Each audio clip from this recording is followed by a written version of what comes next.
ነጫጭ ጥቁረቶች ከሚለው ታሪክ ክፍል 18። አይነጋም የለ ምሽቱን መንጋቱን በመናፈቅ ስገላበጥ አሳለፍኩት። የንጋት የስግደት ጥሪ ድምፅ መስማት ሲጀምር ወደ መስጂድ አቀናሁ። የሰፈሩ ጸጥታ ደስ ይላል። ከራሴ ጋር ክርክር ውስጥ ገባሁ። አዩቤ መልእክት መላላኬን እንዳያውቅ ከቫይበር ላይ እኔና ኤክሮ ያደረግነውን ምልልስ አጥፍቼዋለሁ። ስልኩን ያለ አግባብ በመጠቀሜ ሌላ ቀን ሰበብ ፈልጌ ይቅርታ ለመጠየቅ ወሰንኩ። አሰላሙ አሌይኩም ወራህመቱላሂ ወበረካቱ። ውድና የተከበራችሁ የቻናሌ ቤተሰቦች ሰላም፣ እንዴት ናችሁልኝ? እኔ በጣም ሰላም ነኝ አልሐምዱሊላ። እንደተለመደው ወደ ቻናሌ በአዲስ ቪዲዮ ተከስቻለሁ። አብራችሁ ይቆዩ።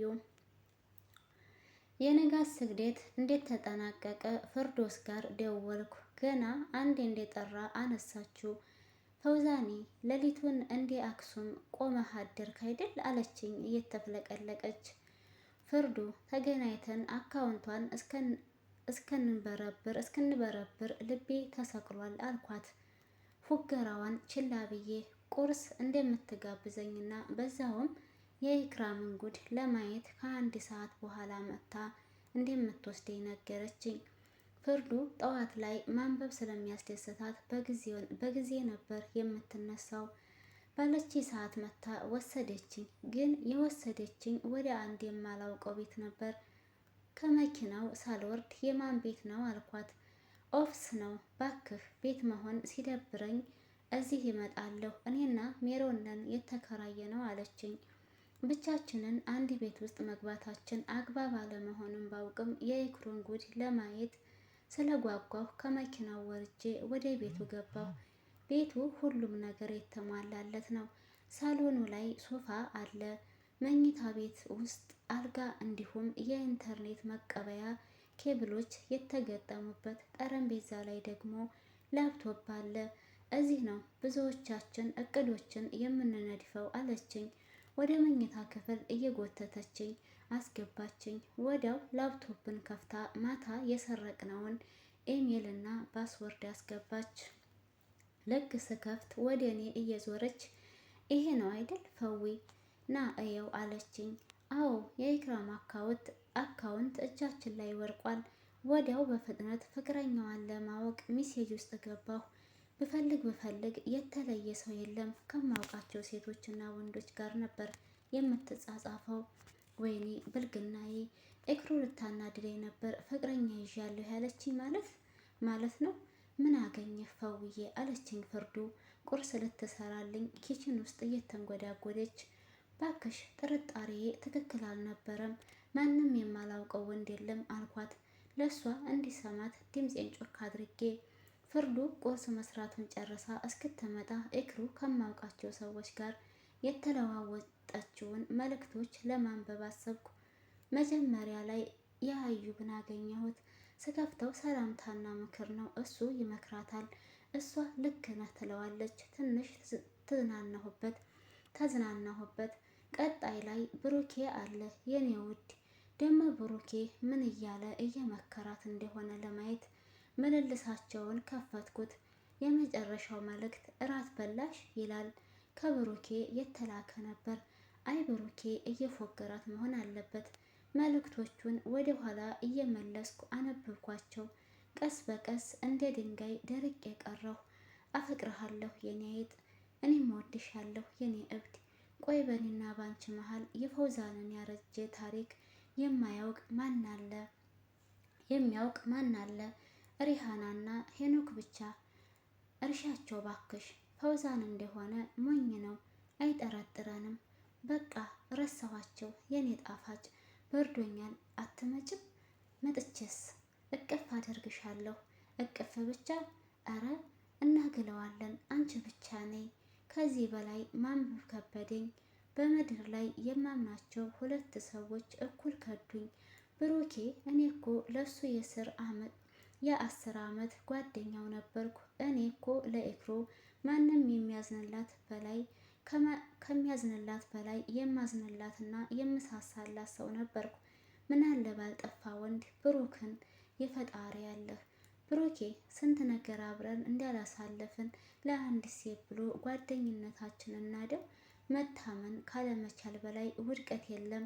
ክህደት የትንሾች ባህሪ ናት። ታላቅ ሰው መቼም አይከዳም። እምቢ ለጓደኝነቴ ይላልና ብሩክ ትንሽ ሰው ነው ማለት ነው። እና ኢክራም ትንሽ ሰው ናት ማለት ነው። ያሳዝናል። ቆይ ኢክሩ ይህ ሁሉ የፍቅር ውዳሴዋ ተረስቷል። እነዛ ሁሉ ውብ ጊዜያት ተዘግተዋል። እኔን ከልቧ ማህደር ፍቃ ጓደኛዬን አፈቅራለሁ ስትል ፈጣሪን እንኳ አልፈራችም። ለነገሩ እኔንም ከትዳር ውጭ አፈቅርሃለሁ ስትለኝ ፈጣሪን አልፈራችም ነበር። ምን እያሉ ቀለዱብኝ ይሆን? ምናልባት ብሩኬ እየዘፈነ እሷ እያጨበጨበች እንዲህ ብለው ይሆናል። ባልሽ ግን ሞኝ ነው። እኔ ወደዋለሁ። እሱ ባያመጣሽ የት አገኝሻለሁ? ደግሞ እሱ እያጨበጨበ እሷ እያዜመች ጓደኛህ ሞኝ ነው። እኔ ወደዋለሁ። እሱ ባያመጣ የት አገኘሃለሁ የሚባባሉ ይመስለኛል። የክህደታቸው ተራራ ላይ ተኮፍሰው እኔን እንደሞኝ አይተውኝ ይሆናል። እኔ ለኢክሩ መልካም መሆኔንና የኢክሩን ክብር መጠበቅን እንደ ሞኝነት ቆጥረው ተዘባብተውብኝ ይሆናል። እነሱ ያልተረዱት ግን በመልካምነትና በሞኝነት መካከል ልዩነት መኖሩን ነው። እኔ እነሱ መልካም እንደነበርኩ እንዲረዱት ብዬ መጥፎ አልሆንም። ለፍቅራቸው ያልተቀየረው አቋሚ ለጥላቻቸውም እጅ አይሰጥም። ኢክሩ እኮ ጨዋ ነበረች። እንኳን እኔ ስለ እሷ የነገርኩት በሙሉ የሚወዳት ሴት ነበረች። በመቼው ክብሯ ተገፎ እንዲህ ክርካሽ ሆነች? እኔ የሳምኳቸውን ከንፈሮቿን ብሩክ ነካቸው። ቅፍፍ አለኝ። እኔ እኮ የማግባት አቅም ሲኖረኝ መጀመሪያ ማግባት አለማግባቷን ላጣራ የወሰንኩት ኢክራምን ነበር። አክብሪያት ከህሊናዬ ቤተ መንግስት ውስጥ ንግስት አድርጊያት ነበር። እሷ ግን የንግስትነት ክብሯን አሽቀንጥራ ከስድ ባሪያዬ ጋር የከብት በረት ውስጥ መኖርን የመምረጥ ያህል ረከሰች። ህልሜን ሁሉ አበላሸችው። ረከሰችና ለከፍታዬ አልመጥናለችኝ። ሰውነቴ ተንዘፈዘፈ። ጣቶቼ የላፕቶፕን ማውዝ መዳሰስ አቃታቸው። እየተንሰቀሰቅኩ መሬት ላይ በግንባሬ ተደፋሁ። ጌታዬን አመሰገንኩት። ብሩክን ሩቅ ሳልጓዝ ማንነቱን አሳወቀኝ። ለትዳር የማስባትን ሴት ለክብሬ እንደማትመጥነኝ አሳየኝ። ምንም ነገር ቢወስድብኝ በተሻለ ነገር ሊተካኝ ቢሆን እንጂ የማይወስድብኝን ጌታ አመሰገንኩት። ጌታዬ ከኢክራም የተሻለ ሴት ቢወስንልኝ ነው። አመሰገንኩት።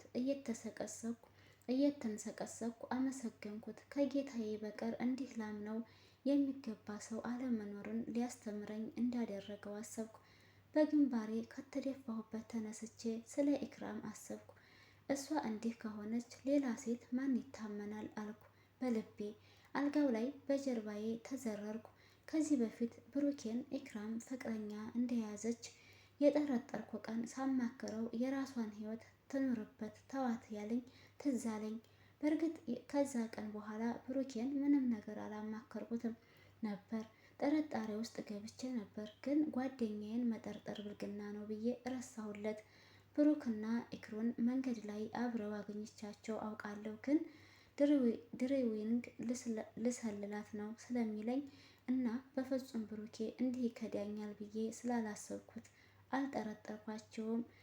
እህቴ ብሩክን እና ኢክሩን መንገድ ላይ በተደጋጋሚ አየኋቸው ትለኝ ነበር፣ ግን ብሩኬ እንዴት ልጠርጥር? ኢክሩ ይሄ ሁላ የፍቅር መገሳ በክህደት ይታጠባል ብዬ እንዴት ላስብ?